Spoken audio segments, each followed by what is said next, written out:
Praise the Lord. ક્રિસ્મોલ અભય તથા બહેનો, દિવ્ય દયાના દિવ્ય સંદેશમાં તમારું સ્વાગત છે. મે 7મી તારીખ આ સંદેશ સાંભળા તમારા સૌ માટે અને તમારા પરિવારજન વિશે પ્રાર્થના કરું છું. તમારા બાઇબલ લઈ લો, પ્રભુના વચન સાંભળીએ. યોહાનનો ગ્રંથ 15મો અધ્યાય 9થી 11મી કલમ સુધી. ઈસુએ કહ્યું, પિતાએ જેમ મારા ઉપર પ્રેમ રાખ્યો છે તેમ મેં તમારા ઉપર પ્રેમ રાખ્યો છે. મારા પ્રેમની છાયામાં તમારો વાસ રહો. મેં જેમ પિતાની આજ્ઞાઓ પાળી છે અને તેના પ્રેમની છાયામાં હું વસું છું, તેમ મારી આજ્ઞાઓ જો તમે પાળશો તો મારા પ્રેમની છાયામાં તમારો વાસ રહેશે. આમ મેં તમને એટલા માટે કહ્યું છે કે જેથી મારો આનંદ તમારો આનંદ બને અને તમારો આનંદ પૂર્ણતાને પામે. આ પ્રભુની વાણી છે, તે આપણો આધાર છે. ક્રિસ્મોલ ભયતા બહેનું, પ્રભુ ઈસુ ખ્રિસ્તની ઈચ્છા છે આપણે હંમેશા આનંદમય જીવન જીવીએ. આનંદમય જીવન જીવવા માટે પ્રભુ ઈસુ પોતે માર્ગ પણ બતાવે છે. ક્રિસ્મોલ ભયતા બહેનું, પ્રેમ એ શબ્દ યોહાનના ગ્રંથમાં 57 વખત આવે છે અને ખાસ કરીને 13માથી 21મા અધ્યાય સુધી 36 વખત આવે છે. ક્રિસ્મોલ ભયતા બહેનું, દરેક માણસ સુખી જીવન જીવવા માગે છે, આનંદમય જીવન જીવવા માગે. દરેક જીવનમાં કોઈ વસ્તુ માણસને સુખી જીવન આપી શકે નહીં, કોઈ સુવિધા માણસને આનંદમય જીવન આપી શકે નહીં, પણ માત્ર ને માત્ર પ્રેમ જ માણસને સુખી જીવન આપી શકે છે. પ્રેમ આપણે જાણીએ છીએ ક્રિસ્મોલ ભયતા બહેનો, એક લાગણી નથી, એક કમિટમેન્ટ છે, એક સમર્પણ છે, એક જવાબદારી છે.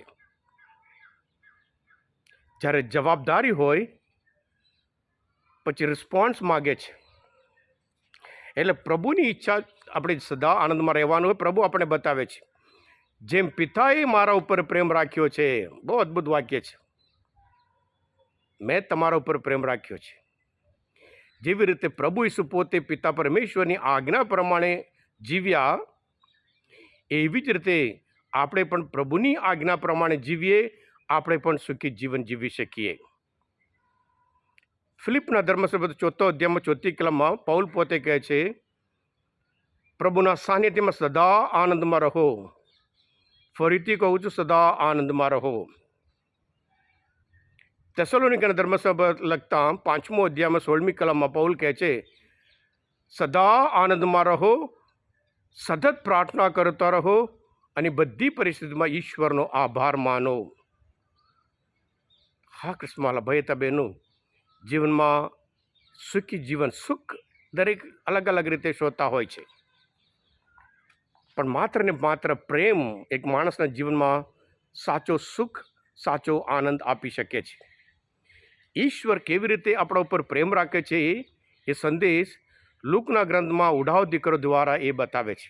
કારણ કે આજના શુભ સંદેશમાં પણ પ્રભુ કહે છે, જેમ પિતા મારા ઉપર પ્રેમ રાખ્યો છે એમ મેં તમારા ઉપર પ્રેમ રાખ્યો છે. પિતા કેવી રીતે પ્રેમ રાખે છે, ઉડાવ દીકરો આપણને બતાવે છે. પિતા તો એવા છે, એમનો પ્રેમ એ અખંડ પ્રેમ છે. ઇંગ્લિશમાં એવો સ્ટેટ ફાસ્ટ લવ. તમારા વર્તન દ્વારા એ આપણને પ્રેમ કરતા નથી. ઉડાવ દીકરો ગયો પપ્પાના વિરોધમાં, બધું ઉડાડીને આવે છે, ગંદો છે, ખરાબ છે, ભિખારી જેવો લાગે છે, બૂંદની હાલત બૂંદ કરતાં પણ ખરાબ હાલતમાં પાછો આવે છે, પણ પિતા એને રાહ જુએ છે. જ્યારે સંતાનના જીવનમાં પરિવર્તન આવે છે, હું મારા પિતાના ઘરમાં જઈશ, એના કરતાં પિતા એના રાહ જુએ છે. જ્યારે દૂરથી જુએ છે, પિતા દોડતા દોડતા જાય છે, કારણ મારો દીકરો આવી ગયો. જ્યારે દીકરાને જોયા પિતા બીજું કશું યાદ નહીં કરતા, સંતાન ધન દોલત બધું ખરાબ થઈ ગયું, કશો વાંધો નહીં, મારો દીકરો મારી પાસે પાછો આવે છે અને કહે છે આપણે તો આનંદ ઉત્સવ કરવો જોઈએ. એ છે પિતા પરમેશ્વરનો પ્રેમ. ઈશ્વરને જગત ઉપર એટલો બધો પ્રેમ હતો કે તેણે પોતાનો એકનો એક પુત્ર આપી દીધો. અને પ્રભુ કહે છે જેમ મેં તમારા ઉપર પ્રેમ રાખ્યો છે એમ તમારે પણ પરસ્પર પ્રેમ રાખવાનું છે. પ્રભુ કહે છે દુનિયા તો જાણશે તમે મારા સંતાનો છો જો તમે પરસ્પર પ્રેમ રાખીને જીવતા હશો તો. એટલે પિતા પુત્ર ઉપર પ્રેમ રાખે છે, પુત્ર પ્રભુ ઈસુ ખ્રિસ્ત આપણા ઉપર પ્રેમ રાખે છે અને પ્રેમના લીધે પોતાનું જીવન આપ્યું છે જેથી કરી આપણે સદાકાળ જીવીએ. અને પ્રભુ આપણી પાસે અપેક્ષા રાખે છે આપણે પરસ્પર પ્રેમ રાખીએ જેથી કરી આપણે પુરાવો થાય આપણે પ્રભુના સંતાનો છીએ. હા કૃષ્ણમાલા ભાઈ બહેનો, આજના આ સંદેશ મનન ચિંતન શાસ્ત્ર પાઠ સમજવા માટે પ્રભુને ઓળખવા માટે મદદરૂપ થયા હોય તમે દિવ્ય ધ્યાન દિવ્ય સંદેશ સબસ્ક્રાઈબ કરજો અને બીજા માટે પણ ફોરવર્ડ કરજો, કારણ તમે બધા આશીર્વાદિત છો, અભિષિક્ત છો. પ્રભુ ઈસુ હું તમારામાં વિશ્વાસ રાખું છું. બોલો દિવ્ય ધ્યાન જય. God bless you all. Jesus, I trust in you.